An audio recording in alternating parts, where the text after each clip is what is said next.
Endi sizga ikkinchi qism Barsisa degan so'z gapiray. İbn Abbas radhiyallohu anhuma Payg'ambar sollallohu eng olim sahobicha shu sahobi rivoyat qildi. Bani Isroilda Barsisa deb bir ibodat qilgan obid ekan.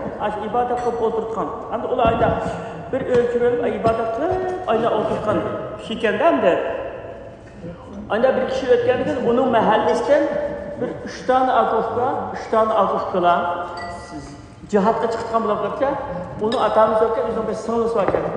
Singlisni endi bunday o'ylab qanday omonat qilib qo'ysa, bu singlimiz nima ayol kishilgan ojiz yo hech kim yo'q.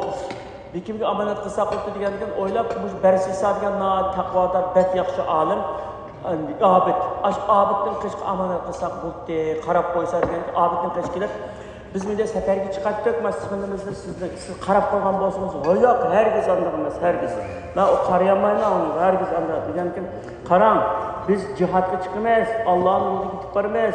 Ammo sonimizda qarab qo'ysangiz, bizga yordam qilgan bo'lsangiz, sizga savob bo'ldi deganda o'ylab, maylamsa andoqda men uni ko'mayamsa. Lekin ma'qul deb siz kunda mushuniki sizga pul berib ketamiz, ashuni tamoqini tayyor elib ishning oldida qolib qo'ysiz, ishning oldida qolib qo'ysiz, qolani vaqtda shu vaqtida yo'q, ashad evalda siz ko'maysiz uni deyotgan. Ma'qul deb bir qancha vaqt ayda ishning oldiga Barsisa obid tamoqni akirib qopqa ketgan, an shunda yetgan shu anliqda shayton unga bunday bir yo'l ko'rsatganda Samada bir assalomu alaykum demansa, va alaykum assalom deydi. Bu uylagmi, tirikmi bir qiz bu yerda. Yolni so'maysam da ovozni anglamamsa deganda, har shunday qilish kerak qo'yadi. Assalomu alaykum, bormasiz degan. Va alaykum assalom, borman degan. Anda da bir qancha zaman o'tgan. Uni o'tgandan keyin andi ya bu yalnız oturdu. Bundan mundishib, dadi bo'lsa tinchimamsa, aqli bo'lgan dadi tinchadi, aqlisan omonatlar topgandan ihtiyacı barmı, derdi barmı, tanışmamsa degan paras tanışa deb kirib mungdishibgan. Mungdishib paranglashib o'tirishni o'ylab zina qildi ekanman.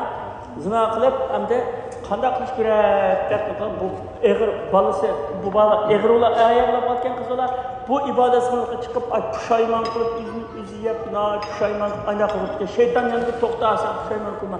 Sana ham chiqish yo'l tepirmayman sana deb. Sen bu bolani tug'sin mayli. Tug'ilgandan keyin bu balani apirib senin shu kun bassam akılır kelsa delil ispat yo'q bo'ldi.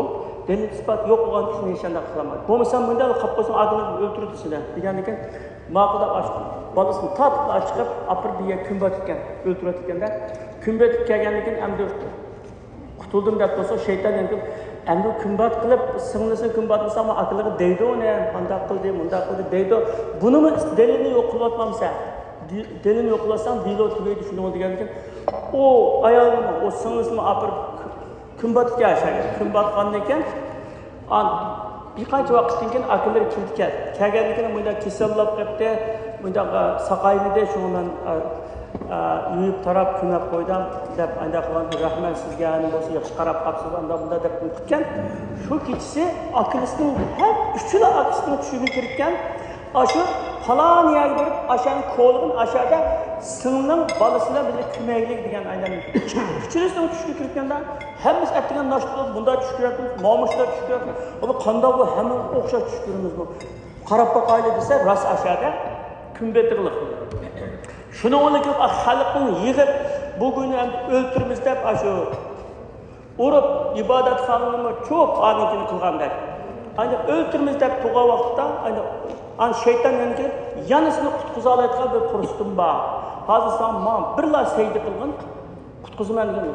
Tuğa herkes Allah'ın başka kimse 80 yıl ibadet kılın, Allah'a ibadet kılın. Ben hiç kimse seydi kılmayayım dedim. Ya seydi kılıp tövbe kılarsan buldu o. Seydi kılıp tövbe kılsan Allah keçirdi o. Ama ben sana kutkuzu mu aldım dedi. Mağdurda şu seydi kılıp işte seydi kılıp halk kılıçıyor. Gaççıda öldürtken şu şeytan seydi kılıp ülütken 80 yıl ibadet kıldı. Bu adam abidken ilim ehlemezken. İlim ehli bolsa Allah Teala Kur'an-ı Kerim'de ya eyyühellezine amenu la tettebi'u hutuvati şeyatin deydi. Yani iyi iman etkanlar sizler şeytanların aksından hutuvat degen kadem. Kadem mi kadem az duruşuna. Qadama-qadam azdı yani. Avval tamaq apirib bergen, avval gap qilgan, avval mundashqin dedi. Aşında azdırışıp aqısını kimanın şeytanın aqısı kimanın deylik. Ama adam ilim ehli bo'lmaganligi uchun Allah'ın vahiysini, Allah'ın emirlerini bilmeydi o. Aynı adamın battı mesela mazanın şeyhleri deylik. İlim sür Fatiha'nı okuyamaydı o. Aynı oturmuşda ibadet kutuğandı. Allah kabul kılsın endi. Lekin ilimsiz kılgan ibadet o Abbas'ın yaptığında da xatarlik endi o. Onunki garantisi yok. Yani ilimsiz kılgan ibadetini. Şuna her kanda bir Müslüman ilimli kılışlar. Fe'alem ennehu la ilahe illallah diye Kur'an-ı Kerim'de. Allah'ın başka ilah yok işkenliğini bilgin de sözlep koygun emez. Sözleş arkalık Müslüman bulunmaz. Müslüman bu dinine kirmişsin ama Allah'ın başka ilahı yok. Resulullah Allah'ın peygamberi dertini kısak İslam ülkemiz. Ama bilgin deydi. Biliş arkalık hakiki mümin bulunmuş. Yani de şunu bilip ibadet kılgan bilen bilmey ibadet kılgan oturusda şunda çok fark var. Cüreyt Allah'ını bilip ibadet kılgan adam onun bir hatalığı anısına cevap vermey, anısına kağışığı uçurattı bir cezasını tep bulan yani yüzü saklanıp kaldı. Adam bilimsiz ederken bilimsiz ibadet kılgıç iken, şu Allah Teala'nın emirlerini tutmaydı o şeytanın akısına kirmigen, şeytan diyen bunda hiligen, kadem bunda azdırıp gitti o anda da diğerine o tutmaydı. İnnehu lekum aduvun mubin denildi. Hem peygamberge değil bunu Allah Teala Adem Aleyhisselam'ı tartıp o şeytanla hem peygamberlere ümmetin okuduğun bu şeytan İslam'ın en eşedi düşünüyorlar akısına kirmenini değil. Yani bunu ilim ehli bulmayan adam kuluğu da burada anlayan bilen onu okumaydı onu. İlim ehli bu kadar şu Kur'an'ın menisini bilirdi o, tefsirini bilirdi. Hiç olmasa bir tercümesi olsun bilirdi. İlim ehli, azak olsun ha. İlim ehli olan adam yani sakınıp kalıcı garantisi vardı. Aslında az ezip gitişten, kafir ölümünde gitişten sakınıp kalıcı garantisi var. İlim ehli olmayan ibadet kılgıcının işi xatarlik yani. Şuna ügünüş, şuna Peygamberimizin oku digenini ügetken, birinci gelgen vehi şuna var.